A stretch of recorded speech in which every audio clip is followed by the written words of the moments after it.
Good morning students. Today we have study Unit 3 Chapter 13 Plant Growth. अब इसका हमारा topic है आज ग्रोथ रेगुलेटरी सब्सटेंस। यदि ग्रोथ रेगुलेटरी सब्सटेंस क्या होते हैं, व्हाट डू यू मीन? वृद्धि नियामक पदार्थ। तो ये जो वृद्धि नियामक पदार्थ हैं ये आपके प्लांट्स के अंदर ही फॉर्म होते हैं और किस तरह से बनते हैं, ये किस तरह से संश्लेषित होते हैं, आज इसका हम अध्ययन करेंगे। तो अब देखिए इसका ग्रोथ रेगुलेटिंग सब्सटेंस वृद्धि नियामक पदार्थ कौन से होते हैं, यानी कुछ ऐसे केमिकल्स होते हैं, सम सब chemical substance which are synthesize in plants, यानी प्लांट्स के अंदर ही सिंथेसाइज होते हैं, इज लेस क्वांटिटी, बहुत कम मात्रा में, control the growth effectively are called growth regulatory substance, यानी जो उनकी कम मात्रा ही प्लांट्स के अंदर ग्रोथ को कंट्रोल करती है या उसकी मतलब उसका प्रभाव डालती है, और इन्हीं केमिकल सब्सटेंस को यानी रासायनिक पदार्थों को हम क्या बोलते हैं? ग्रोथ रेगुलेटरी सब्सटेंस, वृद्धि नियामक पदार्थ। क्लियर? वृद्धि नियामक पदार्थ क्या होते हैं? सबसे पहले आपको ये क्लियर होना चाहिए कि पौधों के अंदर वृद्धि नियामक पदार्थ कौन से होते हैं, और ये पौधों में ही संश्लेषित होते हैं, सिंथेसाइज इन प्लांट्स, और इनकी थोड़ी अल्प मात्रा ही काफ़ी वृद्धि को जो है प्रभावित करती है।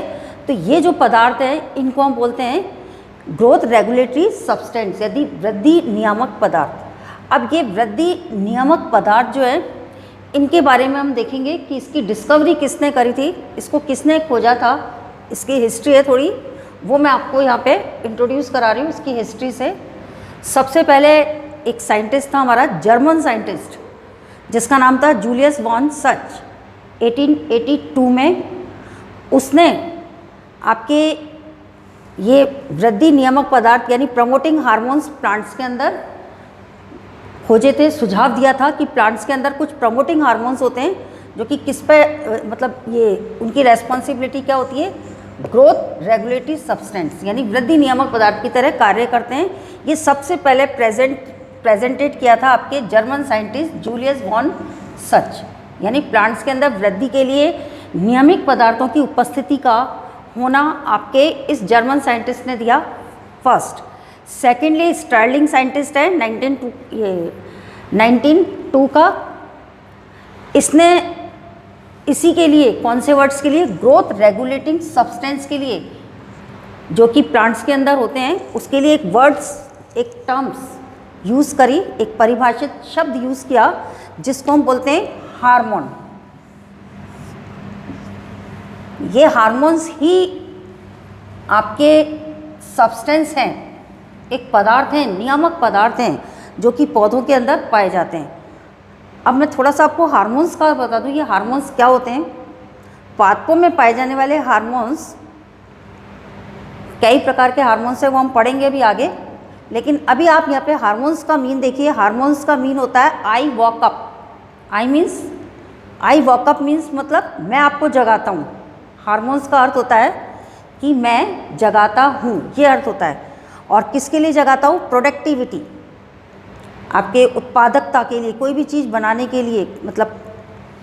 और ये पादप हार्मोन्स क्या करते हैं? It control metabolic activity and physiological activity. ये हार्मोन्स जो है हमारे शरीर में भी और पादपों के अंदर भी मेटाबॉलिक एक्टिविटीज़ को कंट्रोल करते हैं। मेटाबॉलिक एक्टिविटीज़ यानी उपापचय क्रिया और कार्य की क्रियाओं को भी ये नियंत्रित करते हैं। सो वी से hormones is control metabolic activity and physiology activity, दोनों को करते हैं, कार्य की क्रियाओं को भी करते हैं। तो ये आपका हार्मोन्स का मीन बता दिया मैंने, लेकिन एक बात ध्यान रखना, ये हार्मोन्स टर्म्स जो थी आपके इस टॉपिक के लिए किसने परिभाषित की थी? स्टार्लिंग ने। तो ये इसकी हिस्ट्री हो गई। नाउ नेक्स्ट है थीमन साइंटिस्ट, ये भी एक साइंटिस्ट था थीमन 1948 का। इसने भी ये रेगुलेटिंग सब्सटेंस के लिए, ग्रोथ रेगुलेटिंग सब्सटेंस के लिए एक टर्म्स यूज़ की जिसको हम बोलते हैं फाइटोक्रोम। अब है आपका प्लांट हार्मोन्स। यानी हम रेगुलेटरी सब्सटेंस पे पहुंच गए, प्लांट्स हार्मोन्स। प्लांट्स हार्मोन्स क्या है? आप देखिए, इसका मैंने अलग से एक लैंग्वेज लिखी है प्लांट्स हार्मोन्स की। Plants hormones are the complex कार्बनिक सब्सटेंस, एक जटिल कार्बनिक यौगिक है, जटिल कार्बनिक पदार्थ, यौगिक के रूप में होता है, एक कार्बनिक पदार्थ है, which transfer to other parts, जो कि मतलब ट्रांसफ़र होता है अदर पार्ट्स में आफ्टर ओरिजिनेटिंग, बनने के बाद में naturally in a part of plants, यानी पौधे के भाग में, where there very less quantity, इसकी लेस क्वांटिटी जो है वो ही काफ़ी इफेक्टेबल होती है, किसके लिए? ग्रोथ के लिए। या मैंने शॉर्ट में जी लिखा है, जी का मीन्स है growth. Clear? These generally effect and control physiological activity, और ये पौधों के अंदर सामान्यतः किस में भी इफेक्ट करती है? कंट्रोल करती है। इफेक्ट और कंट्रोल दोनों चीज़ें नियंत्रण भी करती है और प्रभाव भी डालती है, ये किसके ऊपर? फिजियोलॉजिकल एक्टिविटीज़ पर, कार्य की क्रियाओं पर, पौधे के अंदर होने वाली कार्य की क्रियाओं के ऊपर भी इफेक्ट डालती है। कौन? Plants hormones. तो ये हो गया आपका plants hormones. Regulating substance is known as plants hormones. अब देखिए, आगे हम इसको डिटेल में पढ़ेंगे प्लांट्स हार्मोन्स को। इसका पूरा क्लासिफिकेशन है, क्लासिफिकेशंस ऑफ हार्मोन्स, यानी हार्मोन्स का क्लासिफिकेशन जो है 2 टाइप्स का है। प्लांट्स के अंदर 2 टाइप्स के हार्मोन्स होते हैं। एक हार्मोन्स तो होता है ग्रोथ प्रोमोटिंग हार्मोन्स, वृद्धि प्रवर्धक हार्मोन्स। ये ग्रोथ प्रमोटिंग हार्मोन्स जो है, प्रमोटिंग यानी increase the rate of growth, वृद्धि दर को प्रभावित करता है, वृद्धि करता है पौधों के अंदर, ये वृद्धि के लिए रेस्पॉन्सिबल है। और इस श्रेणी के अंदर कुछ हार्मोन्स आते हैं जिनके नाम मैं आपको बता रही हूँ।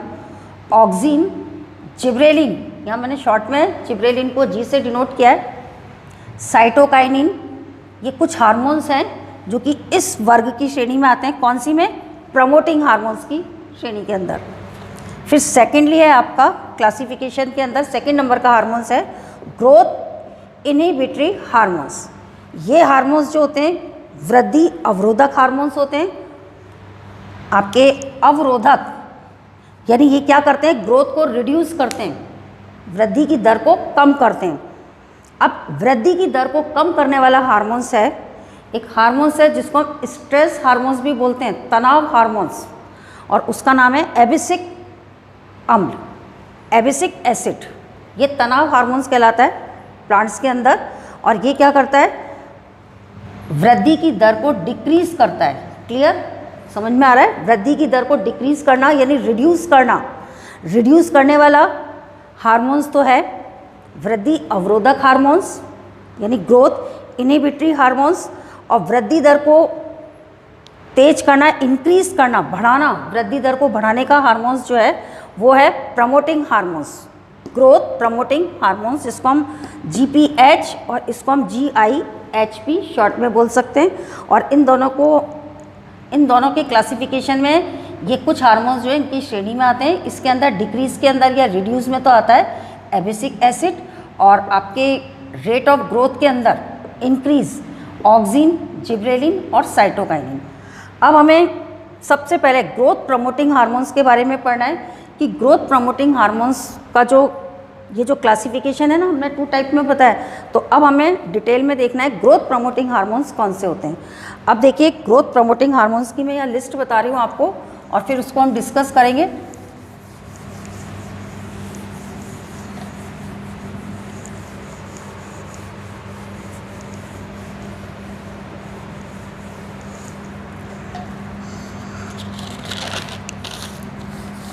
सबसे पहले देखिए, ग्रोथ प्रमोटिंग हार्मोन्स का मैंने आपको इंट्रोडक्शन तो दे दिया कि ये ग्रोथ प्रमोटिंग हार्मोन्स जो होते हैं ये इंक्रीज करते हैं प्लांट की ग्रोथ को।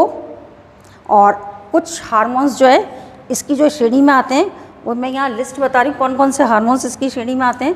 सबसे पहले तो आता है ऑक्सिन हार्मोन्स, सेकंड आता है आपके जिब्रेलिन हार्मोन्स, और थर्ड है साइटोकाइनिन्स एंड फोर्थ है आपके इथाइलिन हार्मोन्स। क्लियर? अब यहाँ सबसे पहले हम जिब्रेलिन्स को देखेंगे कि जिब्रेलिन हार्मोन्स क्या है। सबसे पहले फर्स्ट को डिस्कस करेंगे हम ऑक्सिन हार्मोन। ये ऑक्सिन हार्मोन्स जो है, इसका मैं आपको, ये एक ऑर्गेनिक सब्सटेंस है जिसका केमिकल फॉर्मूला जो है आपकी C18H32 और O5, और इसका भी स्ट्रक्चरल डायग्राम भी आएगा। तो इट इज़ डिस्कवरी फर्स्ट, ये सबसे पहले खोजा गया था। और इस ऑक्सिन का मीन होता है टू ग्रो, वृद्धि करना। क्लियर? ये इसका इंट्रोडक्शन है। और ये टू ग्रो जो इसका मीन है, ये ग्रीक लैंग्वेज का है।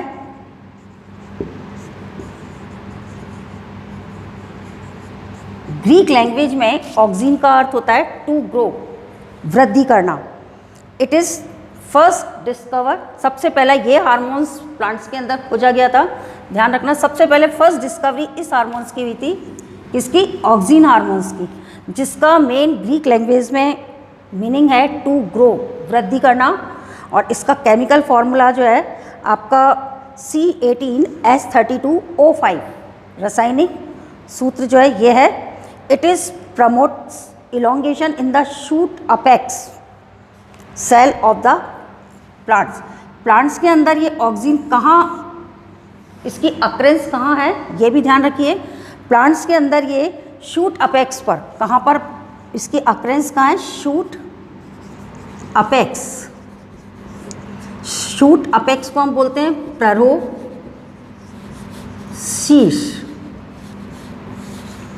ये प्ररोशीश पर पाया जाता है, प्ररोशीश को प्रमोट करता है ये वाला हार्मोन्स। अब इसमें खोजा गया जो ऑक्सिन हार्मोन्स का एक नाम जो है वो है इंडोल एसिटिक एसिड, जिसको हम शॉर्ट में बोलते हैं IAA, indole acetic acid. Indole acetic acid is known as auxin hormones.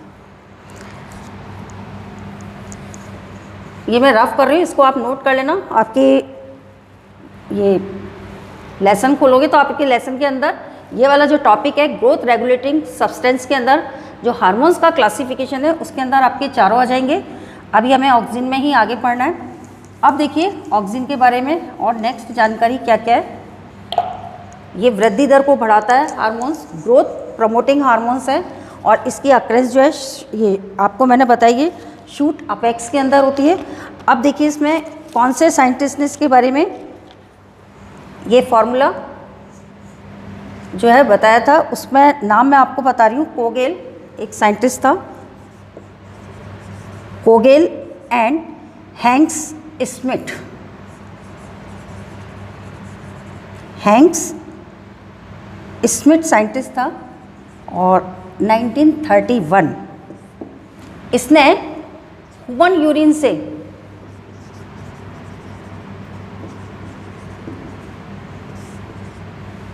मानव मूत्र से इसको पृथक किया था, इस हार्मोन्स को, इंडोल एसिटिक एसिड को, जो कि ऑक्सिन कैटेगरी को बिलोंग करता है। आपका ये जो साइंटिस्ट है कोगेल और हैंक स्मिथ, इसने मानव के मूत्र से आपके ऑक्सिन के समान एक पदार्थ को खोजा था और वो जो पदार्थ खोजा था उसको नाम दिया ऑक्सिन ए। ऑक्सिन ए जिसका फॉर्मूला यहाँ आप मैंने लिखी रखा है 6 कार्बन 18H32 और O5। It is formula of auxin. और इसको कहाँ से सेपरेट किया है इस सब्सटेंस को? Urine of human being. So name of this hormone is known as auxin A. अब देखिए ये ऑक्सिन भी जो है 2 टाइप्स के हार्मोन्स होते हैं। अब इसका भी क्लासिफिकेशन है ऑक्सिन का।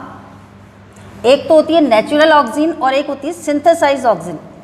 प्राकृतिक और संश्लेषित। इसका भी अब 2 क्लासिफिकेशन पढ़ेंगे, 2 काइंड्स है इसके।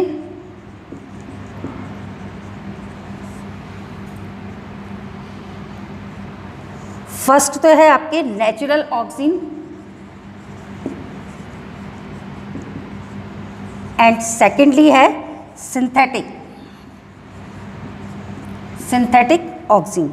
यहाँ सबसे पहले नेचुरल ऑक्सीजन का देखिए, नेचुरल ऑक्सीजन को हम IAA ये बोलेंगे नेचुरल ऑक्सीजन, और इस IAA की फुल फॉर्म है इंडोल आपके 3 एसिटिक एसिड। यानी इसका केमिकल जो स्ट्रक्चरल फार्मूला, इसका स्ट्रक्चरल फार्मूला आपके इस तरह से होगा।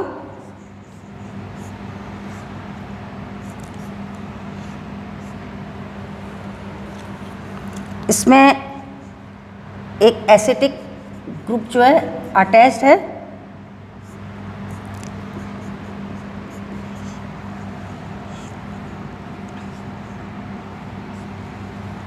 ये है आपका indole 3 acetic acid structure formula. और वैसे आपको मैंने इसका बता ही दिया, C18H32 और O5 ये केमिकल फार्मूला जो है ऑक्सीजन का है मेन, और इसी को हम क्लासीफाई करते हैं काइंड्स के अंदर। तो ये सबसे पहले इसका ये वाला स्ट्रक्चर आ जाएगा। अब है आपके इसके अतिरिक्त इंडोल 3 ब्यूटेरिक एसिड, ये भी नेचुरल ये नेचुरल ऑक्सीजन को ही बिलोंग कर रहा है। मैं आपको यहाँ पे लिस्ट लिख देती हूँ इसकी। सबसे पहले नेचुरल के अंदर फर्स्ट तो था IAA, ये था आपका first indole acetic acid. Second है आपके IBA इंडोल ब्यूटारिक एसिड 3, और थर्ड है NAA। ये जो थर्ड है NAA ये सिंथेटिक ऑक्सीजन कहलाएगा, सेकेंड नंबर का आएगा। और फोर्थ है ये भी सिंथेटिक ऑक्सीजन, ये ऑक्सीजन को बिलोंग करेगा 2,4-D। 2,4-D का मतलब है डाइक्लोरोफिनॉक्सी एसिटिक एसिड। ये आपका NAA जो है नेफ्थलीन एसिटिक एसिड, और ये इंडोल ब्यूटारिक एसिड। एक और है इसमें फिफ्थ 2,4,5-T। 5T आपकी इसमें 2,4,5 ट्राइक्लोरो, 3 क्लोरीन के मॉलिक्यूल्स होते हैं, और फिनॉक्सी एसिटिक एसिड। तो ये जो 3 हैं ये तो है आपके सिंथेटिक ऑक्सीजन, और ये आपकी कहलाएंगे नेचुरल ऑक्सीजन। तो इस तरह से आपके ये मेन ऑक्सीजन है, जिसको मैंने 2 में क्लासीफाई करके आपको बता दिया पूरा। अब है आपके इसी ये सिंथेटिक एसिड ध्यान रखना, ये वाले, और ये नेचुरल है। अब आ रहा है फिजियोलॉजिकल इफेक्ट। ऑक्सीजन के फिजियोलॉजिकल इफेक्ट क्या होते हैं? कार्यकी प्रभाव, इसकी भी मैं आपको लिस्ट बता के फिर एक एक को हम डिस्कस करेंगे। इसका देखिए सबसे पहले फिजियोलॉजिकल इफेक्ट ऑफ ऑक्सीजन, ये अपना टॉपिक होगा। फिजियोलॉजिकल यानी कार्यकीय प्रभाव, और किसके फिजियोलॉजिकल इफेक्ट ऑफ ऑक्सीजन, कार्यकी प्रभाव।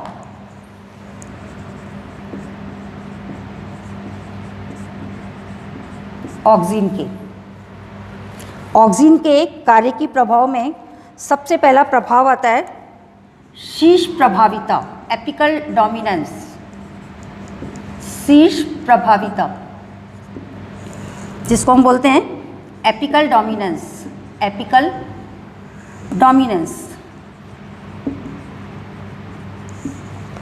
सेकेंड आपका आता है कोशिका दीर्घीकरण, कोशिका दीर्घीकरण, जिसको हम बोलते हैं सेल इलॉन्गेशन।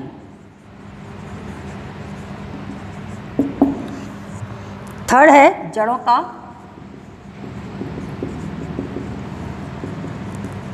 समारंजन, जिसको हम बोलते हैं रूट इनिटेशन, रूट इनिटेशन, TATION। फिर आपके अनिषेक फलन, बिना निषेचन वाले फल होते हैं, उनकी ओवरी जो है डायरेक्ट ही फल में कन्वर्ट हो जाती है, तो उसको हम बोलते हैं अनिषेक फलन। आई मीन्स पार्थेनोकार्पी, यानी ये बीज रहित फल होते हैं। ध्यान रखना, ये वाला टॉपिक इंपॉर्टेंट है, अलग से भी शॉर्ट में भी आ सकता है 1 मार्क्स में। What do mean parthenocarpy? Parthenocarpy.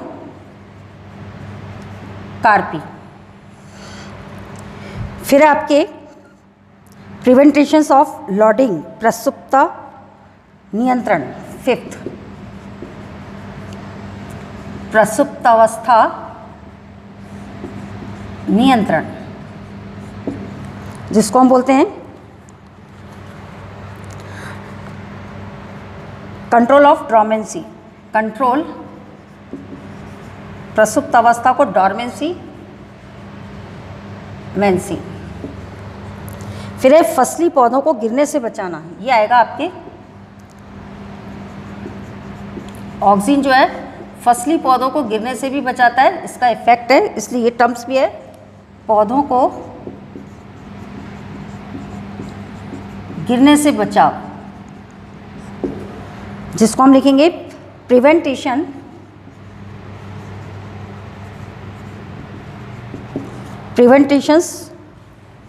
Of loading. फिर आपके पुष्पों की सघनता कम करना,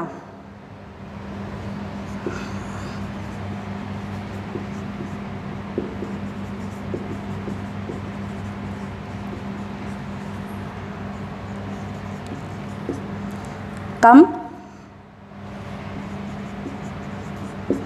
करना, जिसको हम बोलेंगे थिनिंग ऑफ फ्लावर।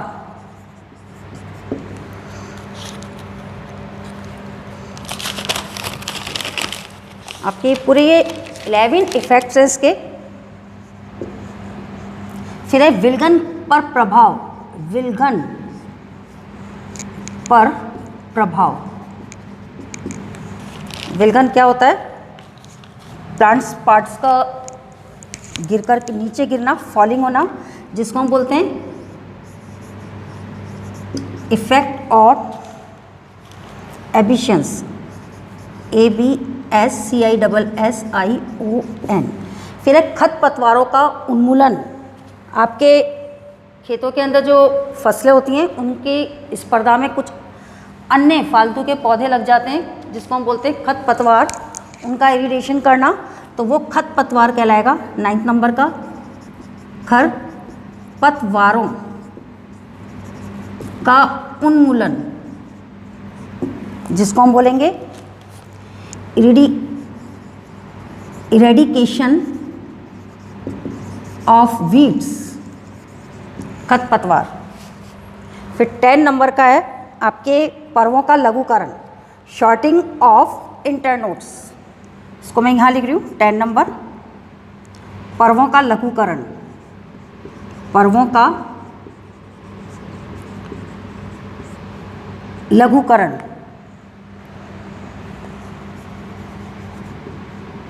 आपके शॉर्टनिंग ऑफ इंटरनोड, ये आप जानते हैं इंटरनोड्स क्या होती है, स्टेम्स का मेन फीचर है नोड और इंटरनोड का प्रेजेंट। फिर लास्ट है आपका टिश्यू कल्चर, ऊतक संवर्धन, ये भी एक बहुत अच्छी तकनीकी है, ऊतक संवर्धन, टिश्यू कल्चर। इस तरह से ये 11 इफेक्ट्स जो हैं ये किसके हैं? सारे ऑक्सीजन के हैं। यहाँ लिख ही रखा आपके 11 इफेक्ट्स ऑफ ऑक्सीन। इसमें सबसे पहला इफेक्ट आ रहा है इसका शीर्ष प्रभाविता। व्हाट डू मीन शीर्ष प्रभाविता या what do mean apical dominance, इसके बारे में आपको मैं बता दूं। एपिकल डोमिनेंस क्या होता है?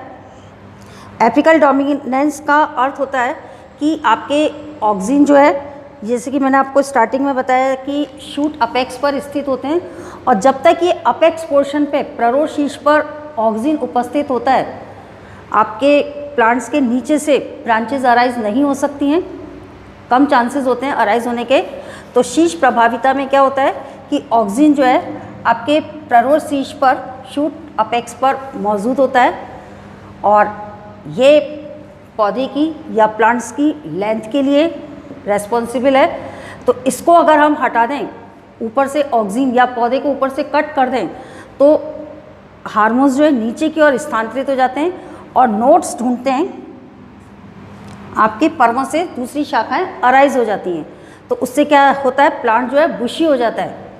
आप जानते हैं ये किसके अंदर होता है? एक तो हीना के अंदर, मेहंदी के अंदर।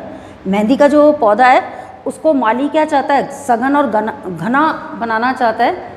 तो अगर किसी पौधे को हमें सघन बनाना है तो क्या करेंगे हम? उसकी जो एपिकल पोर्शन है, अपेक्स पोर्शन है, उसकी कटिंग करते हैं, और उसके अपेक्स पोर्शन की कटिंग करने पर क्या होता है, हार्मोन्स का इफेक्ट जो है नीचे की ओर स्थानांतरित हो जाता है, और फिर नोड से आपके ब्रांचेस जो है अराइज होती हैं, और आपका प्लांट जो होता है बुशी हो जाता है। तो आपके प्लांट्स की ये जो प्रभाव है इसको हम बोलते हैं शीर्ष प्रभाविता, एपिकल डोमिनेंस। डोमिनेंस यानी प्रभाविता, और कहाँ पर? एपिकल के ऊपर होती है।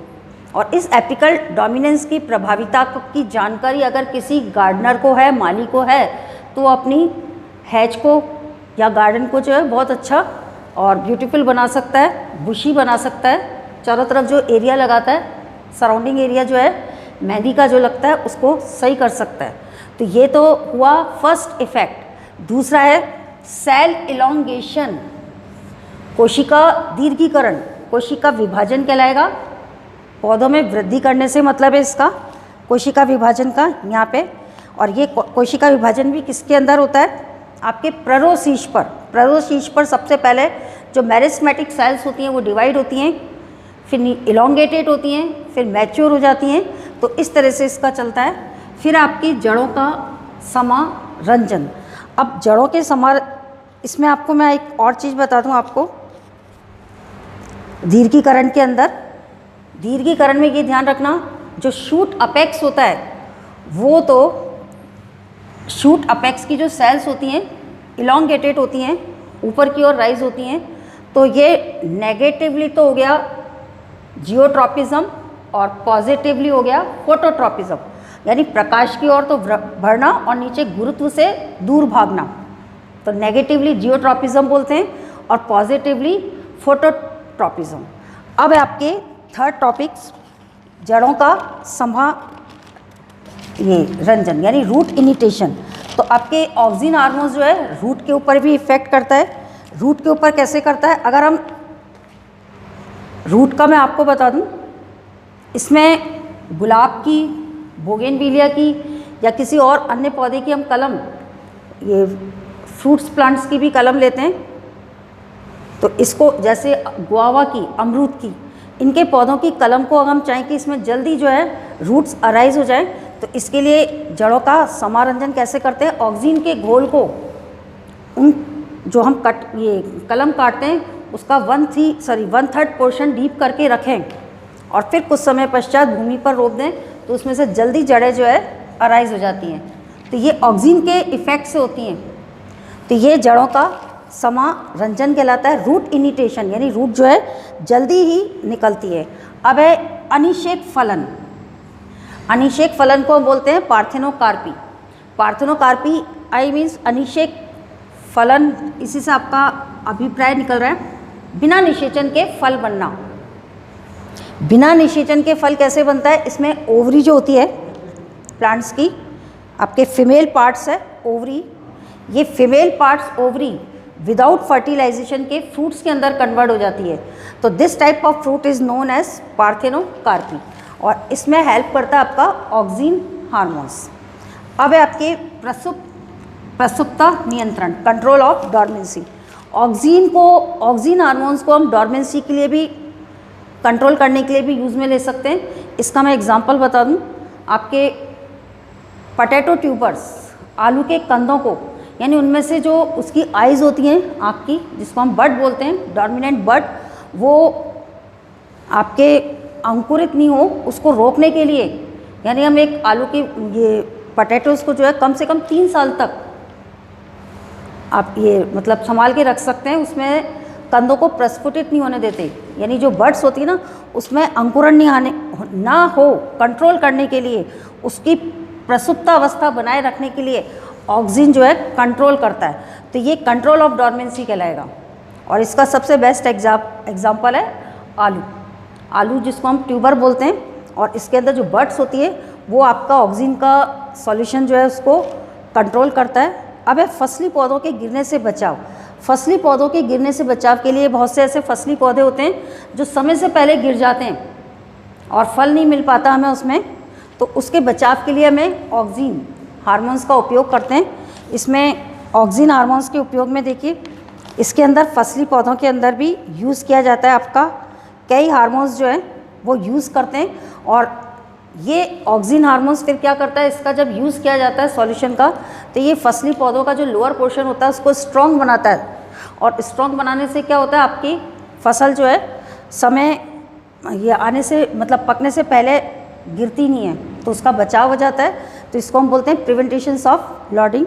अब ये पुष्पों की सघनता को कम करना, यानी इसके अंदर देखिए कुछ ऐसे भी पौधे होते हैं जिसमें हमें पुष्पों की सघनता को कम करना होता है, उसका वेज पार्ट चाहिए होता है, तो इसके लिए भी ऑक्सीन हार्मोन्स जो है ये इफेक्टेबल है। फिर है विलगन पर प्रभाव, असमय पहले ही फलों का गिर जाना, ये आपका विलगन कहलाएगा। और इसमें भी विलगन के प्रभाव के लिए इसमें हम कुछ ऑक्सीन का इस्तेमाल करेंगे। तो इसके अंदर कुछ हार्मोन्स हैं, जैसे NAA naphthalene acetic acid, 2,4-D इसको भी हम करते हैं, डाइक्लोरोफिनॉक्सी एसिटिक एसिड 2,4-D, ये आपके सिंथेटिक ऑक्सीन होते हैं जो विलगन प्रभाव के ऊपर इफेक्ट डालते हैं। और IBA भी है इसके अंदर, एक हार्मोन्स और है IBA। अब आपके खरपतवारों का उन्मूलन। खरपतवारों के उन्मूलन में क्या होता है, आपके जो खेतों के अंदर फसल उगती है उसकी प्रतिस्पर्धा के अंदर चौड़ी पत्ती वाले कुछ बेवजह पौधे जो है उग जाते हैं, जिसको हम बोलते हैं वीड्स। इनको कंट्रोल करने के लिए भी हम ऑक्सीन हार्मोन्स का इस्तेमाल करते हैं। इसके अंदर सबसे ज़्यादा इफेक्टिव है 2,4-D, ये भी आपके खरपतवारों के उन्मूलन के लिए यूज़ किया